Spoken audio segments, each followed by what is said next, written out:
Rain struck Daniel Carter's roof with such force that the old house seemed to be sailing through the mountains rather than standing upon them. Wind clawed at the shutters, thunder rolled between the dark ridges, and every few seconds the lights flickered as though the electrical grid were reconsidering its commitment to human civilization. Daniel sat beside the fireplace with a cold cup of coffee in one hand and a medical journal in the other, though he had not turned a page in nearly 20 minutes. Retirement had taught him that silence was never truly silent. Pipes complained, floorboards whispered, and memories made more noise than artillery. He had spent 32 years treating soldiers on colonies whose names no longer appeared on civilian maps, and now his most demanding patient was a stubborn left knee that predicted storms with irritating accuracy. When the sky suddenly flashed green, Daniel looked toward the window. "That's new," he muttered. The next sound was not thunder. It was a deep metallic roar, followed by an impact that shook dust from the ceiling and sent his coffee spilling across the table. Daniel stared at the dark stain. Excellent. The mountain has declared war on breakfast. He reached beneath the chair, pulled out an old pulse pistol, and stepped into the storm. Beyond the fence, half buried in the wet earth, lay a narrow black spacecraft shaped like a broken spear. Its surface shimmered beneath the rain, repairing small fractures with threads of blue light, while unfamiliar symbols crawled across the hull like living ink. Daniel recognized the design at once. Imperial construction. Expensive, secretive, and usually surrounded by enough security to invade a moon. The hatch opened with a hiss. A woman stumbled out. She looked human at first glance, tall, pale, and strikingly beautiful, but long, elegant ears rose through her silver blonde hair, marking her as one of the high-born Illyrian species. Her dark armor was cracked at the shoulder, and golden blood ran between her fingers where she pressed a wound beneath her ribs. She took 3 steps before collapsing into the mud. Daniel lowered the weapon and hurried forward. "Please tell me you're not here to sell me something." Her eyes opened, bright violet and painfully alert. "Daniel Carter?"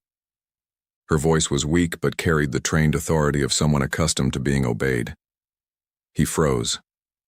Very few people knew his full name, and most of them were either dead or owed him money. "Depends who's asking." She lifted one trembling hand and projected a small holographic seal into the rain. A crowned star rotated above her palm. Daniel's expression hardened. He had seen that emblem on military broadcasts, diplomatic treaties, and the walls of field hospitals during the Orion ceasefire. "Queen Elyra," he said quietly. "You look shorter on currency." She almost smiled, but pain took the expression from her. "Help me." Daniel knelt beside her and scanned the wound with the medical lens embedded in his wrist. The device flashed red, then filled with symbols he had not seen since the war. Something black moved beneath her skin, branching through her veins in thin, twisting lines. It was not infection, it was engineered. Worse, it reacted to the scanner, shifting away from the diagnostic beam as if it understood what was hunting it. "Who treated you?" Daniel asked. "The physicians of Valor, the laboratories of Sithra, the Royal Medical Fleet." "And they all failed?" "They said I had hours." Daniel looked toward the crashed vessel, then back at the wounded ruler lying in his vegetable garden. "Naturally, you came to the retired man living beside 3 goats and a broken generator. You are the only one who can heal me." That is a very dramatic thing to say in the rain. Her fingers closed around his sleeve with surprising strength. The poison was designed to defeat alien medicine, but it has never encountered Earth. Daniel studied the black veins creeping toward her heart. Somewhere in the forest, his motion sensors began to chirp, detecting objects descending through the clouds. More ships, searching ships. He exhaled slowly, lifted the queen into his arms, and carried her toward the house. "All right, Your Majesty. House rules.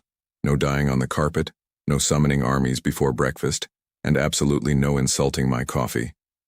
Her head rested weakly against his shoulder. "Is it truly that bad?" Daniel pushed open the door as another green flash lit the mountains. "Worse. But unlike you, it has survived every known treatment. Daniel carried Elyra into the room that had once served as a field clinic. Long before dust claimed the cabinets and retirement convinced him he would never need them again. He placed her on the narrow surgical table, activated the ceiling lights, and watched 3 ancient diagnostic arms unfold with reluctant mechanical groans. One struck the wall before correcting itself. Elyra looked at it with suspicion. Is that machine safe? Emotionally, no. Medically, probably. Daniel cut away the damaged section of her armor and examined the wound beneath her ribs. The entry point was small, almost elegant, but the tissue around it had turned translucent.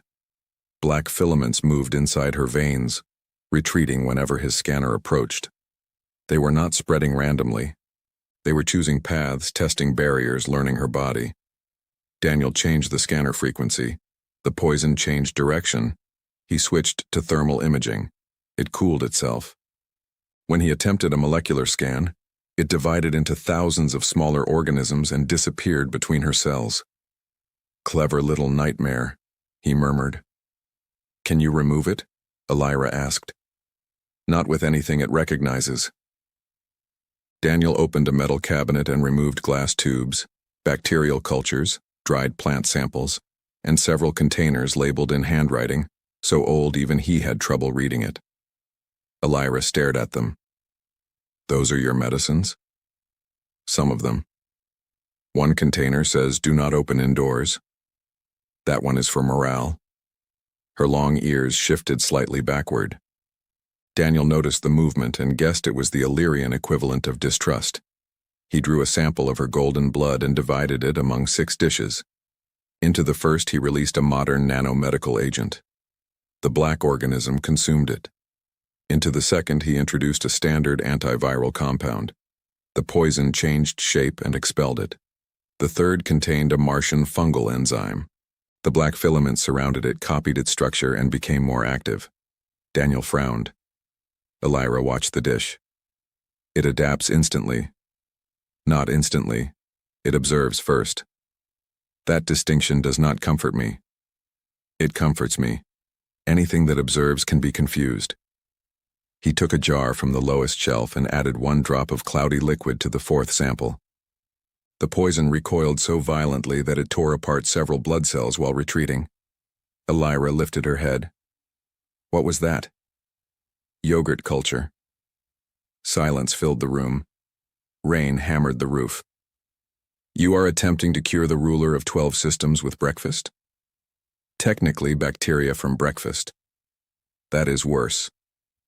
Daniel leaned closer to the dish. The organism had stopped moving. It did not understand the primitive earth microbes. Alien medicine had spent centuries eliminating bacteria, replacing organic immunity with designed nanotechnology. The poison had been built to defeat those advanced systems. Earth's chaotic biology, however, followed no polite scientific rules. Thousands of species competed, mutated, and attacked one another every second. To the engineered toxin, Daniel's sample was not medicine. It was an unfamiliar ecosystem. He prepared another mixture using soil microbes, fermented protein, and a plant enzyme extracted from mountain moss. Elyra watched him work with increasing concern. Did you receive formal medical training? Several decades. On Earth? Mostly during wars. That explains nothing. Wars rarely do. He injected a microscopic amount of the mixture into another blood sample. The black filaments surged forward, then froze. Tiny bacterial colonies attached to their outer membranes.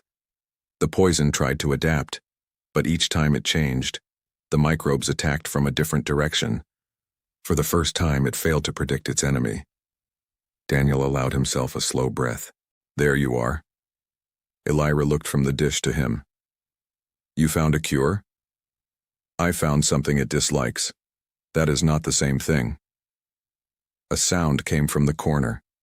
Daniel's old household drone rolled into the room carrying a tray with coffee, clean cloth, and a bowl of soup. Its left wheel squeaked with every turn. Elyra stared at the machine as it approached. Is that an armed unit? Only if you criticize the soup. The drone extended the tray. A sensor malfunction caused it to tilt the coffee directly toward Elyra. Daniel caught the cup before it spilled. See? Assassination attempt. Very advanced. Elyra gave a weak laugh, but the sound ended in a sharp breath as pain seized her. The black lines beneath her skin suddenly darkened and spread toward her chest. Daniel checked the monitor. Her heart rhythm was accelerating. The poison had sensed the experiments through their connection to her nervous system. It was changing inside her before he had even begun treatment. "It knows what you are doing," she whispered. "Yes." He loaded a syringe with a diluted version of the bacterial mixture. "Then why are you smiling?" "Because now it's afraid." He injected the solution near the wound. Elyra's body arched as cold fire raced through her veins.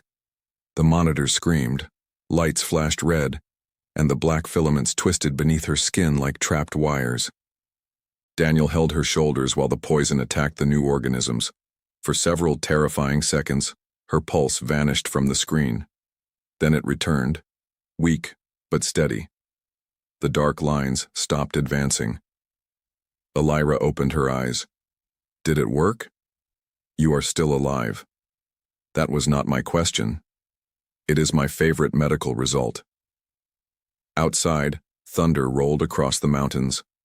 Far above the clouds, hidden vessels continued searching the region, unaware that inside a forgotten human house, the deadliest poison in the Empire had just encountered something it could not understand. By morning, the storm had weakened into a steady gray rain, but Daniel had not slept. He sat beside the surgical table, watching numbers crawl across the old monitors, while Elyra rested beneath a thermal blanket. The black lines under her skin had faded from her throat, yet remained clustered around her heart like a patient army waiting for orders. Every hour, Daniel drew another blood sample and tested a new combination of Earth microbes, plant proteins, and alien stabilizers. Most failed. One dissolved the poison, but also damaged healthy cells. Another caused the organism to become dormant, which Daniel distrusted more than open aggression. "Anything that pretends to be dead is usually planning something," he muttered. Elyra opened her eyes. "Is that medical wisdom?" "No. That came from 3 marriages and 1 battlefield." She studied him for a moment, unsure whether he was joking. Daniel decided not to help her. He handed her a cup of warm broth. Elyra smelled it cautiously. "What is in this?" "Vegetables." "Which ones?" "The cooperative kind." Her long ears tilted backward. "You avoid direct answers." "Direct answers are how people get invited to imperial inquiries." She took a careful sip and seemed surprised that it tasted good. Daniel returned to the blood samples, but his thoughts were elsewhere. The poison had been designed with royal genetic markers. It knew Elyra's immune system, her medical implants, even the rhythm of her neural signals. That meant its creator had access not merely to palace laboratories, but to the Queen's classified health records. "Who knew you were sick before you left the capital?" he asked. Elyra lowered the cup. "My chief physician, 2 members of the Royal Council, and Commander Varesh." "Who arranged your transport?" "Varesh." "Who chose the hospitals?" "Varesh again." Daniel looked at her. Convenient man. Her expression tightened. Commander Varesh had served her family for 40 years, defended the throne during 2 rebellions, and carried her as a child through the burning halls of Elyra Palace. Suspicion did not come easily when loyalty had worn the same face for a lifetime. "He would not betray me," she said. "Then someone used him." "You believe that?" "I believe betrayal is rarely efficient enough to work alone." A warning tone sounded from the security console in the next room. Daniel moved quickly, activating the wall display. 3 pale dots drifted above a map of the valley, moving in a careful search pattern. They were too slow for aircraft and too precise for civilian drones. Elyra pushed herself upright. Imperial trackers. Friendly? If they were friendly, they would announce themselves. Daniel enlarged the image. The objects released thin beams that swept across the forest, reading heat, metal, and bioelectric activity. His house would be found within hours. He crossed to a cabinet and removed several palm-sized devices covered in dust. Elyra watched him load them into a bag. What are those? Old medical decoys. Why does a medic own decoys? Because wounded soldiers dislike being found by enemy missiles. He went outside and placed the devices among the trees, programming each one to imitate Illyrian body heat and cardiac patterns. Then he tied one to the collar of his largest goat. The animal stared at him with deep disappointment. "You are now Her Majesty," Daniel told it. "Try to behave with dignity." From the doorway, Elyra gave him a look of royal disbelief. "You are using livestock as my body double. He has your posture. That is an insult to both of us." Within minutes, the scanners changed direction. Two moved toward the eastern ridge, following false signals. The third hesitated above the house. Daniel checked the sensor feed and frowned. It had detected something beneath the soil near the crashed shuttle. A narrow beam struck the ground, pulling information from the damaged ship's memory core. "They'll know you survived," he said. "Then they will send killers." Good. I was worried retirement might become relaxing. Elyra tried to stand, but her knees failed. Daniel caught her before she fell. For a moment, neither spoke. She was lighter than he expected and far more exhausted than she allowed herself to appear. "You should leave me," she whispered. "They want the throne, not you. They crashed a royal spacecraft into my garden." Daniel helped her back to the table. "This became personal when they flattened my tomatoes." A weak laugh escaped her, but fear remained in her eyes. She told him about the succession council, the noble houses waiting for weakness, and the law that would transfer emergency power if she remained missing for 7 days. Daniel understood then. The poison had never been designed for a quick death. It was meant to remove her quietly while others seized control. He examined the latest blood sample. The Earth bacteria had broken through the toxin's outer membrane, revealing a coated strand hidden inside. Daniel projected it above the table. A palace authorization seal appeared within the rotating genetic structure. Elyra's face went still. "That code belongs to the Royal Laboratory." Daniel nodded. "Then your assassin did not enter the palace." Outside, the last tracker turned toward the house. "Your assassin was already inside." The tracker descended through the clouds without lights, sound, or any visible exhaust, but Daniel saw its shadow pass across the wet ground before it reached the house. He shut down every powered system, pulled the emergency batteries from the medical table, and lit 2 old oil lamps. Elyra watched him from the narrow bed while darkness swallowed the room around them. "You are hiding from Imperial technology with fire?" she asked. "Fire has never betrayed me by sending a location signal. It has burned cities." "Yes, but it was honest about it." He moved to the window and lifted one corner of the curtain.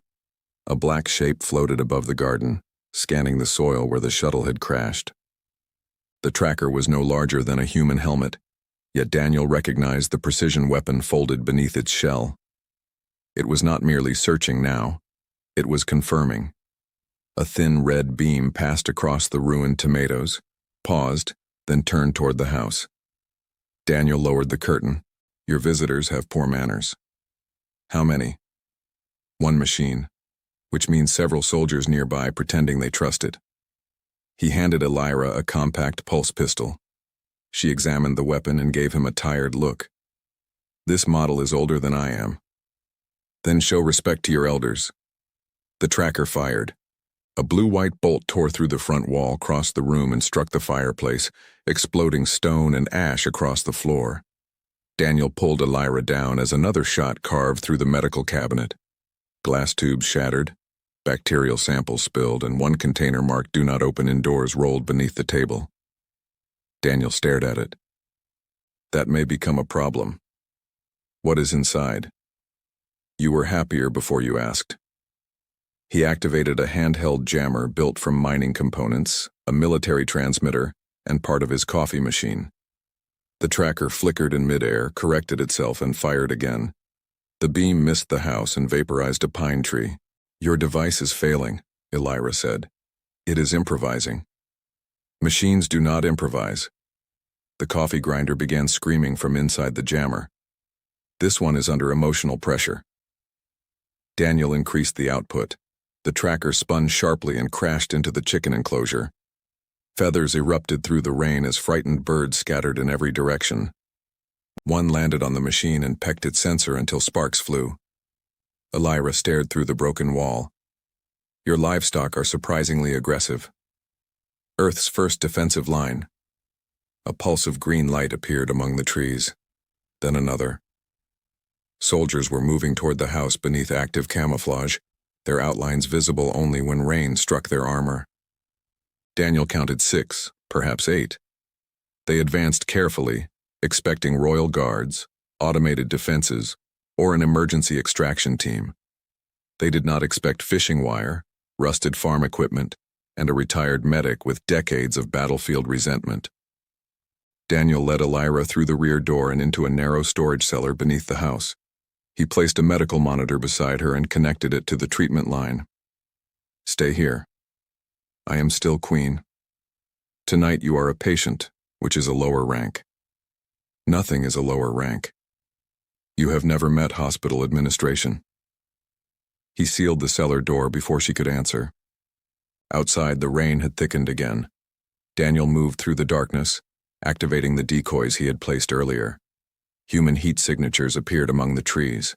The soldiers opened fire immediately, shredding branches and rocks while Daniel circled behind them. He released the brake on an old logging machine, sending several tons of metal rolling down the slope. 2 soldiers leaped aside. A third vanished beneath a burst of mud and profanity transmitted through an open channel. Daniel smiled faintly. Alien curses had improved since the war. The remaining attackers split into pairs. One entered the house through the broken wall and stepped onto a pressure plate connected to the household drone. The drone rolled forward, sprayed boiling soup across his visor, and announced, "Meal served." His scream carried across the valley. Daniel shot the weapon from another soldier's hand, then struck the armor joint behind his knee. Advanced shielding protected vital organs, but no civilization had yet invented a warrior who enjoyed falling face first into wet soil. The final 3 reached the cellar entrance. Daniel emerged from the shadows with his pulse pistol raised. Their commander removed her helmet, revealing long ears and a scar crossing one silver eye. "Stand aside, human. This matter belongs to the Empire. The Empire is currently trespassing. You cannot protect her." Daniel glanced toward the roof where the damaged tracker had begun to rise again. "I don't need to protect her forever." Lightning flashed above the mountains. "Only until your equipment meets the weather." The bolt struck the tracker, traveled through the soldiers' linked armor network, and threw all 3 across the yard in a wave of blue sparks. Silence returned, broken only by rain, groaning metal, and the household drone asking whether anyone wanted more soup. Daniel descended into the cellar. Elyra sat upright, pale but conscious. "How many?" she asked. "All of them." "You killed them." "No. They will wake with headaches, damaged pride, and strong opinions about poultry." He checked her pulse and saw the black lines moving again beneath her skin. The attack had accelerated the poison. Worse, it had begun changing into a form the Earth microbes could no longer recognize. Daniel stared at the monitor as a new pattern appeared, spreading toward her brain. Elyra followed his expression. "Tell me the truth." He prepared another syringe, though his hands were no longer completely steady. "The truth is that your assassins were easier to defeat than your illness." Above them, one of the fallen soldiers transmitted a final encrypted signal into space. Daniel saw the confirmation light blink on his receiver. Their location had been sent. The next force would not be a covert team. It would be an army. Daniel moved Elyra back into the clinic before sunrise, stepping around broken glass, scorched furniture, and one unconscious assassin whose armored hand remained trapped inside the soup drone's serving compartment. The machine continued asking whether he preferred bread. Daniel disconnected its voice unit. "There are limits to hospitality." Elyra lay on the surgical table while the new form of the poison climbed toward the base of her skull. Its black filaments had thinned until they were nearly invisible, slipping through nerve tissue instead of blood vessels. The earth bacteria could no longer attach to them. Each time Daniel introduced another culture, the organism changed its outer membrane and moved deeper. "It learned from the treatment," Elyra said. "Yes. Then your cure made it stronger." "Temporarily. That word is doing dangerous work." Daniel ignored the remark and examined the captured soldiers' equipment. Their commander carried a sealed injector marked with a royal laboratory code. Inside was not an antidote, but a signal compound designed to awaken the poison's final stage. The attack had never been intended to kill Elyra with weapons. The soldiers had only needed to get close enough for the compound to communicate with the organism already inside her. Daniel placed the injector beneath his scanner. A complex genetic key unfolded in the air, followed by an authorization trail hidden within its molecular structure. Names appeared one after another: ministers, research directors, military officers. Elyra recognized everyone. Some had advised her mother, others had sworn loyalty at her coronation. At the center of the chain stood Lord Chancellor Serac, the man legally empowered to assume control if the Queen died or remained missing. Serac approved the Royal Laboratory's emergency funding, Elyra whispered. He said it was for protection against biological warfare. Technically, he was honest about the biological warfare part. Her expression hardened, but exhaustion weakened the anger behind it. Daniel expanded the data. One signature was missing from the approval sequence. Commander Varesh's code appeared only on transport orders and hospital clearances. "He did not design the poison," Daniel said. "But he delivered you exactly where they wanted. Then he betrayed me. Or he was following false orders. You continue searching for innocence?" "No, I search for accuracy. Innocent people are just a pleasant surprise." A transmission interrupted them. The captured commander's helmet projected a holographic figure above the floor. Lord Chancellor Serac appeared in formal robes, calm and expressionless, unaware that his message was being viewed by the Queen. "The human residence has been confirmed," he said. "Orbital purification begins in 4 hours. No witnesses are to remain." The image vanished. Daniel looked toward the ceiling. "Purification, a noble word for turning my house into a crater." Elyra forced herself upright. "You must leave. We have covered this. An Imperial destroyer can erase this mountain. That would also damage property values." "Daniel." Her voice sharpened with royal authority, but it broke at the end. "I will not allow you to die for me." He met her gaze. "Then stay alive and make the sacrifice unnecessary." He returned to the genetic display. The poison had adapted to everything he introduced from outside. That meant he could not attack it with another foreign organism. He needed to make Elyra's own cells appear foreign to it. Daniel studied the toxin's recognition code, comparing it with the royal genetic markers hidden in her blood. It was programmed to ignore healthy Illyrian tissue while attacking specific immune signals. If he altered those signals, even briefly, the poison would lose its map. "I need a carrier that can rewrite your cellular surface without changing your DNA," he said. Elyra stared at him. "Does Earth possess such a thing?" Daniel slowly looked toward the cold storage cabinet. "Earth possesses viruses. Your planet uses diseases as medicine? We also use radiation to treat cancer and controlled explosions to move spacecraft." He opened a container of dormant bacteriophages collected decades earlier during military research. The viruses attacked bacteria, not Illyrian cells, but with alien nano-forging equipment from the captured armor, he could modify them to carry false molecular markers. The process was dangerous, inelegant, and scientifically offensive. Daniel found that encouraging. For the next 2 hours, he combined primitive viral shells with microscopic imperial machines. The old clinic filled with floating diagrams, spinning protein structures, and the smell of burned circuitry. 3 captured soldiers watched from the floor, bound together with emergency cable. One of them raised his head. That technology is forbidden. Daniel did not look up. So is murdering queens. You do not understand Imperial science. Imperial science is currently losing to yogurt. The soldier lowered his head again. When the modified carrier was ready, it glowed faintly inside a transparent syringe. Elyra watched Daniel approach. What are the chances? Better than they were. That is not a number. Numbers make frightening things look organized. Outside, the clouds brightened as an enormous shadow entered the upper atmosphere. The Imperial destroyer had arrived early. A red targeting beam appeared across the valley and settled directly over the house. Daniel connected the syringe to Elyra's treatment line. This will make the poison believe every cell in your body has changed. And if my body rejects it? Then we argue with your body afterward.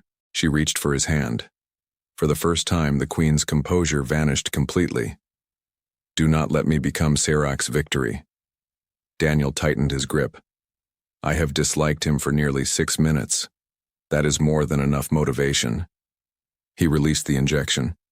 Silver light spread beneath Elyra's skin, colliding with the black filaments. The poison recoiled, confused by the disappearance of its royal genetic map.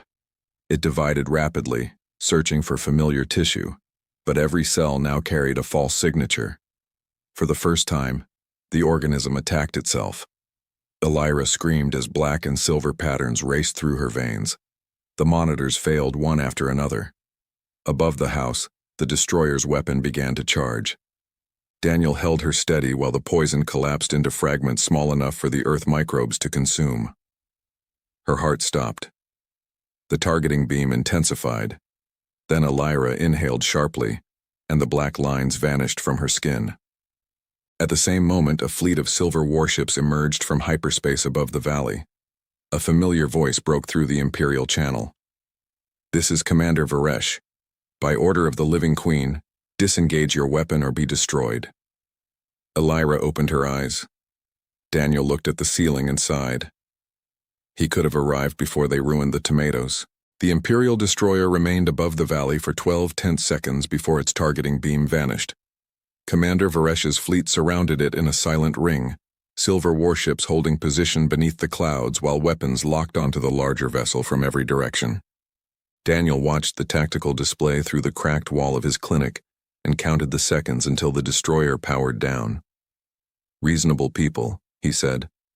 They only needed 30 cannons pointed at them. Elyra tried to rise from the surgical table, but her arms trembled beneath her. The poison was gone, yet the cure had left her cells exhausted and her nervous system struggling to remember its normal rhythm. Daniel pressed her gently back against the pillow. You died 6 minutes ago. For 4 seconds. Retirement has made my standards strict. A transport shuttle descended into the garden, flattening what remained of the fence. Commander Varesh emerged before the landing ramp had fully opened. He was broad-shouldered, gray-haired, and dressed in dark ceremonial armor marked by decades of service. His long ears were pinned close to his head, and his face carried the expression of a man who had crossed half a galaxy expecting to find a corpse. When he entered the clinic and saw Elyra alive, his disciplined composure broke. He dropped to one knee. My queen. Elyra watched him in silence. Did you know? She asked. Varesh did not pretend to misunderstand. No, but I carried the false orders. I approved the medical route and placed you in the hands of Serac's physicians. My ignorance nearly killed you. Ignorance is not treason. Its consequences may be the same. Daniel handed him a broken scanner. Hold this. Varesh obeyed automatically, then looked down at the device. Why? You appeared desperate to be useful. Elyra's mouth twitched despite her exhaustion. Daniel connected her to a portable medical unit taken from the captured assassins. The machine refused to recognize his unauthorized modifications and repeatedly announced that the patient was biologically incompatible with herself. Your Imperial equipment is offended by recovery, he said. Varesh stood. We must leave immediately. Serac has already called the Council of Succession. If the Queen does not appear before the 7th cycle, emergency power transfers to him. How long? Daniel asked. 9 hours. Daniel looked at Elyra. You can barely stand. Then I will sit on the throne. You may fall off it. Then someone will catch me. Varesh glanced at Daniel. That appears to have become your responsibility. The journey to the Imperial capital took less than an hour through a military hyperspace corridor, but Daniel disliked every second of it. The royal cruiser folded space around itself, turning stars into long white fractures beyond the windows. His stomach responded as though gravity had personally insulted it. Elyra, seated beside him in fresh armor, appeared calmer with every passing minute. Humans crossed interstellar space for centuries, she said. Surely you are accustomed to this.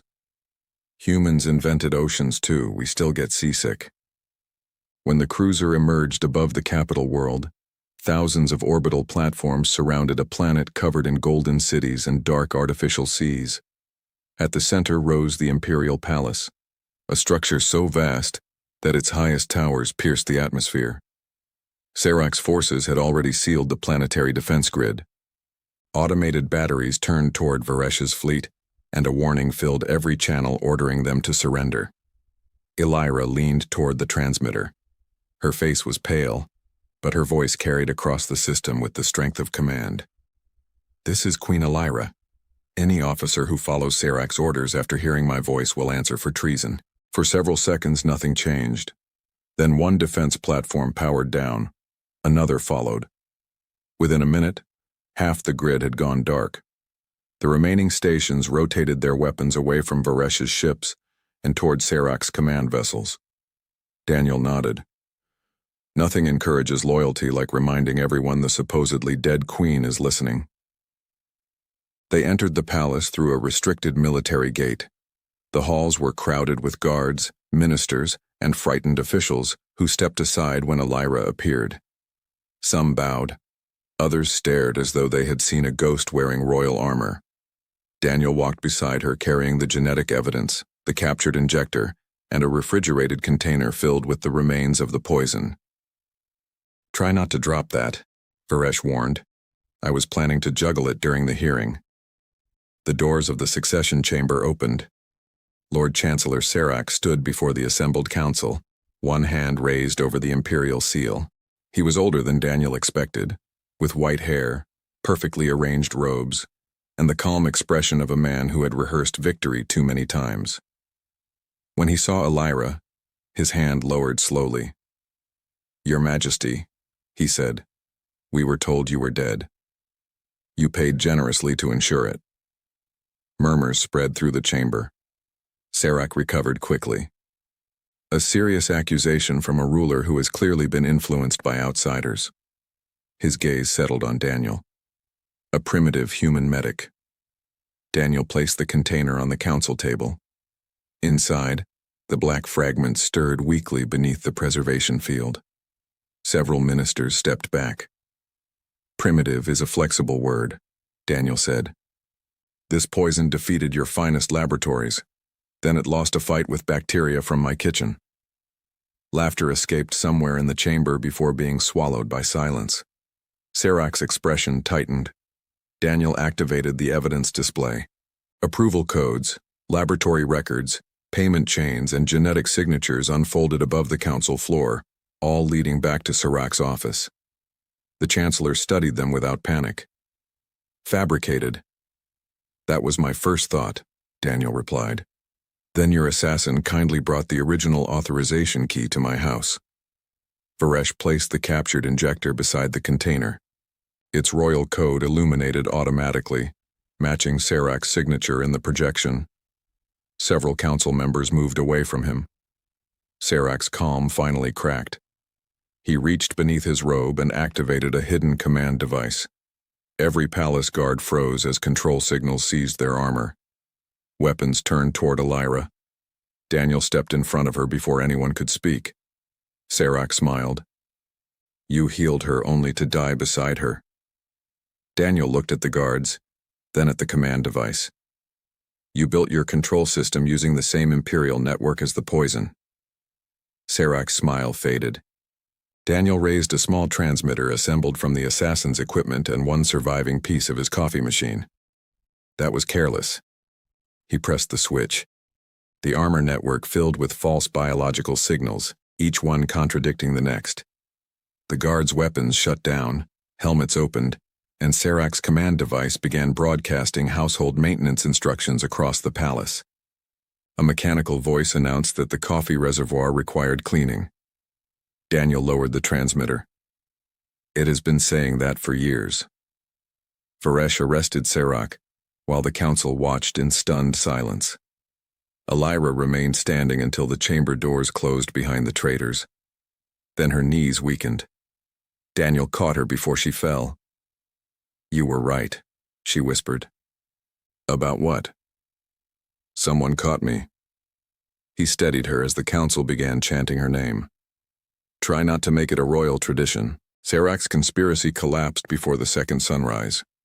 Once the Chancellor's private archives were opened, hidden accounts, altered military orders, and lists of bribed officials spilled across the imperial network faster than the council could seal them.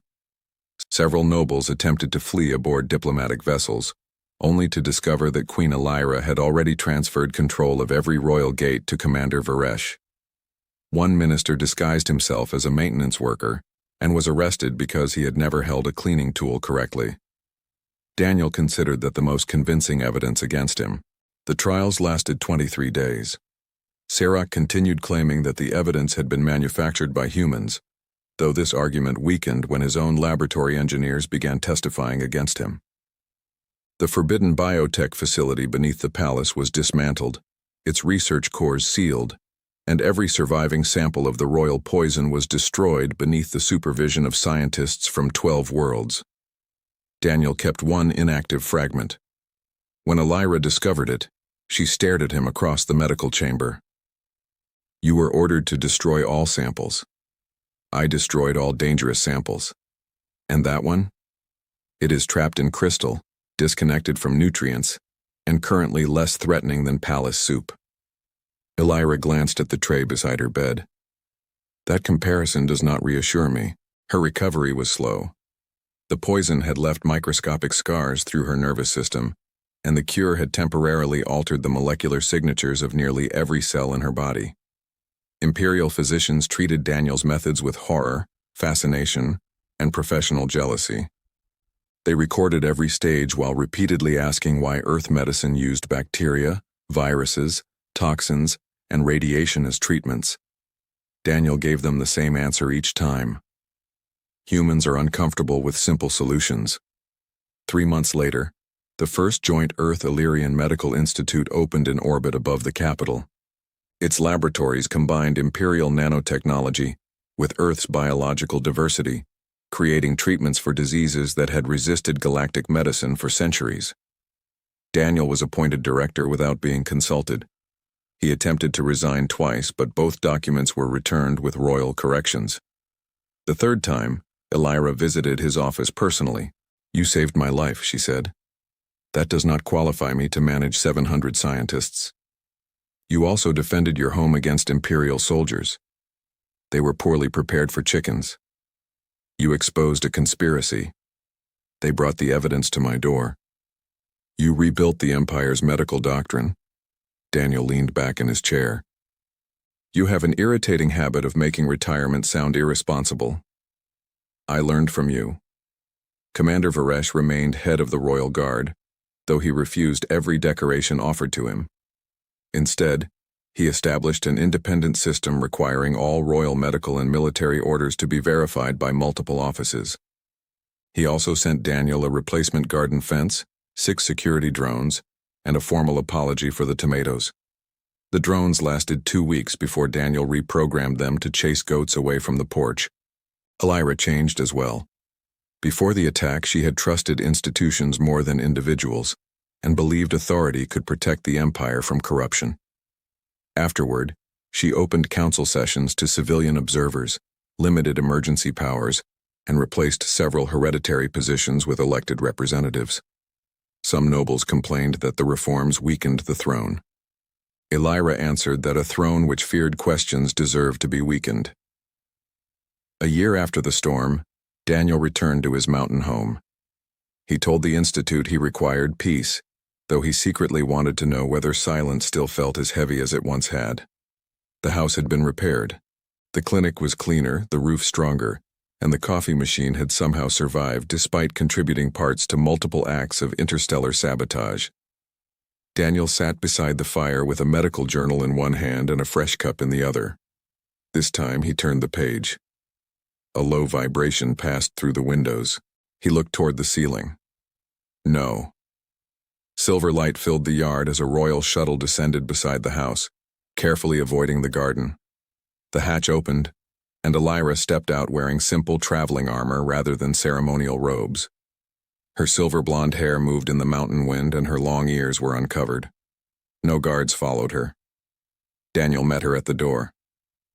Are you poisoned? No. Being hunted?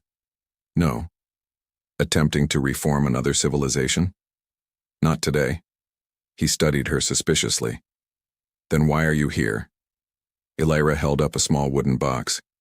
Inside rested several red seedlings grown from preserved seeds recovered after the attack. Tomatoes, she said. Varesh claims this completes the Imperial apology. Daniel examined them.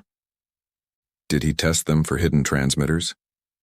He tested them for poison, explosives, nanomachines, and political influence. Thorough man. They planted the seedlings before sunset. Elyra worked without ceremony, kneeling in the soil while Daniel explained that plants responded better to patience than royal commands. She replied that this made them more intelligent than most members of the former council. When the work was finished, they sat on the porch as the sky darkened above the mountains. Far overhead, moving stars marked trade vessels traveling between Earth and the Empire. A route that had once carried soldiers now carried physicians, students, farmers, and families. Elyra accepted the cup Daniel offered her and took one careful sip. Her face tightened. You still have not repaired this machine. It is functioning exactly as intended. No medical species should consume this. Yet it saved your throne. She looked toward the small garden, then toward the peaceful sky. When I came here, I believed survival was the only thing that mattered. And now? Now I understand that survival is only valuable when it changes what comes after. Daniel considered the words. A year earlier, he had believed his useful life had ended, that the universe no longer required anything from him. Now his research was saving lives across worlds he had never visited, and his quiet home no longer felt like a place where he had hidden from the past. It had become the place where two civilizations learned to trust each other. He lifted his cup. To unpleasant medicine. Elyra raised hers reluctantly. To stubborn humans. From inside the house, the old service drone suddenly activated and announced, "Meal served." A bowl of soup rolled through the doorway and tipped directly onto Daniel's boots. Elyra laughed so loudly that birds rose from the trees. Daniel looked down at the steaming mess and sighed. Some enemies cannot be defeated. Together they watched the stars until the fire burned low, while beyond Earth the Empire moved into a future neither of them could have reached alone.